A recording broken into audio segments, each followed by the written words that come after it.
अगर हम उत्तर प्रदेश की बात करें तो यहाँ के राजनीतिक गलियारों में उठापटक जारी है, कभी महाकुंभ को लेकर तो कभी मिल्कीपुर।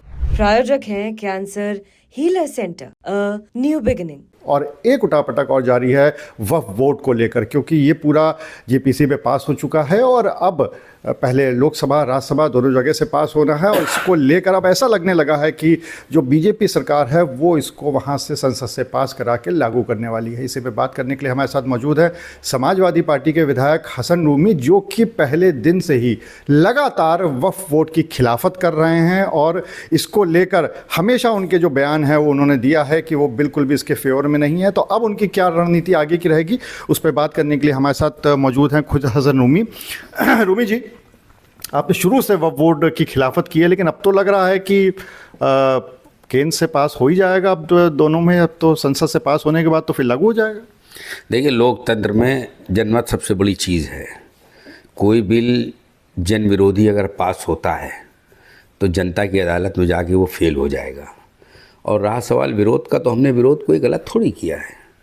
वक्फ की संपत्ति किसी की दान की भी किसी को नहीं होती है, मेरी संपत्ति है। मैं चाहूँ किसी पर्टिकुलर धार्मिक उत्थान के लिए उसको वक्फ कर सकता हूँ, उस पर मेरा ही अधिकार होगा और मेरा ही अधिकार मेरे मरने के बाद उसी वक्फ के स्ट्रक्चर के हिसाब से जिस पर्पस के लिए मैंने उसको दान किया है या मैंने उसको रोका है, तो वो इसी पर्पस को ज़िंदा रखने के लिए वक्फ बोर्ड बना है।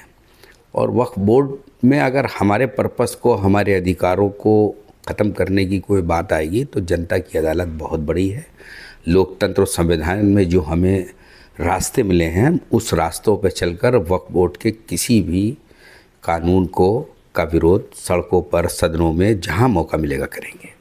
वक्फ बोर्ड का एक जो पॉइंट है जिसको लेकर सबसे ज़्यादा विरोध है कि वक्फ बोर्ड अगर किसी भी संपत्ति को ये कह देता है कि हमारी है तो उसी की मान ली जाएगी और उसकी कोई सुनवाई भी नहीं है। हाई कोर्ट, सुप्रीम कोर्ट में भी सुनवाई नहीं है। इसको लेकर सबसे ज़्यादा है, क्योंकि कोई बोर्ड कुछ भी कह देगा, कहा कि संपत्ति है, तो क्या उसको मान लिया जाए? देखिए, वक्फ बोर्ड एक संवैधानिक संस्था है और वो वक्फ बोर्ड का वजूद जब आया तो इन सब बातों के, जनता की इस सब बातों को, किसी के पास अपनी ज़िंदगी में कमाई भी या कुछ प्रॉपर्टी है और उसके पास वारिस नहीं है, तो वारिस धार्मिक पर्पस के लिए उन चीज़ों को वक्फ कर देता है। और वक्फ कर जब देगा तो उसका एक बोर्ड बनाया सरकार ने, संवैधानिक रूप से वो बोर्ड बनाया। जिस पर्पस के लिए पर्टिकुलर आदमी ने उसको वक्फ किया है, उस पर्पस को ज़िंदा रखने का काम वक्फ बोर्ड का है। अब अगर वक्फ बोर्ड में के अधिकारों को ख़त्म करके उसका स्वरूप इसी में जो कमियां उसको दूर कर दीजिए। आप अगर आपको लगता है कि इसमें कोई कमी है तो आप दूर कर दीजिए। अगर कोई कमी नहीं है तो आप उन वक्फ बोर्ड के अधिकारों का अतिक्रमण करके इनडायरेक्ट वे में उन लोगों की संपत्ति को कहीं ना कहीं छेड़छाड़ करना चाहते हैं, उस पर्पस को छेड़छाड़ करना चाहते हैं। किसी ने अपनी ज़मीन को मस्जिद में वक्फ की, किसी ने अपनी ज़मीन को कब्रिस्तान में वक्फ की, किसी ने अपनी ज़मीन को किसी दरगाह के लिए वक्फ की, किसी ने अपने मकानों को, उसकी आमदनी जो उसकी इनकम हो, किसी मस्जिद, किसी धार्मिक स्थल को उस इनकम में हाथ बटाने के लिए वक्फ की। अब इन सब की निगरानी बोर्ड करता है। अगर वो बोर्ड में कोई खामियां हैं, कोई परेशानियां हैं, कोई उसमें अनियमितताएं हो रही हैं, तो आप उसके अधिकारों को ख़त्म नहीं करना चाहिए। आपको ख़त्म नहीं कर सकते, आप उन कमियों को दूर कर सकते हैं। तो ये एक तरीके से वक्फ बोर्ड के अधिकारों को ख़त्म करने वाली जो कवायद चल रही है, जिस तरीके से जॉइंट पार्लियामेंट कमेटी में डिक्टेटरशिप के माध्यम से कानून को पास करने की कोशिश की जा रही है, इसको कभी भी हमारे जो जितने भी बड़े हमारे धर्म के गुरु हैं वो लोग कभी नहीं इसको एक्सेप्ट करेंगे। जिनकी वक्फ की भी प्रॉपर्टी जिस पर्पस के लिए है, उस पर्पस को ज़िंदा करने के लिए आवाम इसको कभी भी नहीं एक्सेप्ट करेगी। विधानसभा सत्र शुरू होने वाला है और सुनने में आया है कि आप बहुत से ऐसे मुद्दे हैं वक्फ समेत जिसको आप उठाने वाले हैं विधानसभा में। देखिए, विधानसभा का सत्र हमारा 18 तारीख से शुरू हो रहा है। बजट सत्र है, इसमें भी हमारे पास जो एजेंडा आया 18 तारीख से 5 तारीख तक चलने की संभावना है। मुद्दे उठाने का जब भी मौका मिलेगा तो जो जनहित से जुड़े हुए मुद्दे हैं और जो पार्टी की गाइडलाइन में तय होंगे, ये दोनों मुद्दों को हम लोग मुखरता से उठाएंगे और हम किसी भी मुद्दे पर खामोश नहीं रहेंगे। सदन जनता की अदालत है और जनता की आवाज़ को उठाने का इससे बड़ा कोई प्लेटफॉर्म नहीं उत्तर प्रदेश में। आप कौन से ऐसे मुद्दे हैं जो उठाने वाले हैं आपकी विधानसभा में?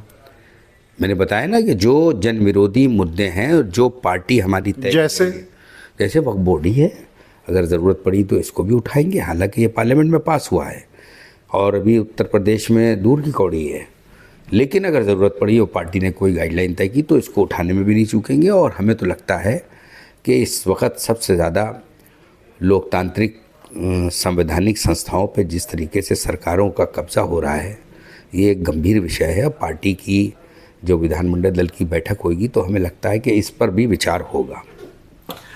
पहले भी केंद्र सरकार कई सारे बिल लागू कर चुकी है, तो अब तो ये वक्फ बोर्ड का बिल भी लागू हो जाएगा। देखिए, केंद्र सरकार भारतीय जनता पार्टी की सरकार है और भारतीय जनता पार्टी एजेंडे के तहत इस तरह के बिल लाती है कि वोट के पोलराइजेशन किन बिलों से उसको होने जा रहा है। बहुत से बिल तो दिखाने के हैं, बहुत से बिल तो करने के हैं। बहुत से बिल पास करने के बाद उसको ठंडे बस्ते में डालना भी बीजेपी की सरकार का एक स्ट्रैटेजी है। हमें लगता है कि उन्हें लगता है कि जब अगर कोई पब्लिक विरोधी बहुत ज़्यादा बात होगी तो कहीं ना कहीं उनको इसका नुकसान भी हो सकता है। तो इसलिए बिल पास करना और उसको धरातल पर लाना, ये दो अलग अलग बातें हैं। देखिए आगे होता है क्या। तो आप थे हसन नूमी, जिनका ये कहना है कि वक्फ बोर्ड समेत और मुद्दों को भी वो विधानसभा सत्र में जरूर उठाएंगे। और साथ ही साथ उन्होंने ये भी कहा कि केंद्र सरकार, उन्होंने आरोप लगाया है कि केंद्र सरकार बहुत से ऐसे बिल हैं जो कि सिर्फ वोट बैंक की वजह से उसको लाती है, उसको पास कराती है, लेकिन फिर वो ठंडे बस्ते में चले जाते हैं। अनुराग अग्रवाल, TV9 कानपुर। प्रायोजक हैं cancer healer centre, a new beginning.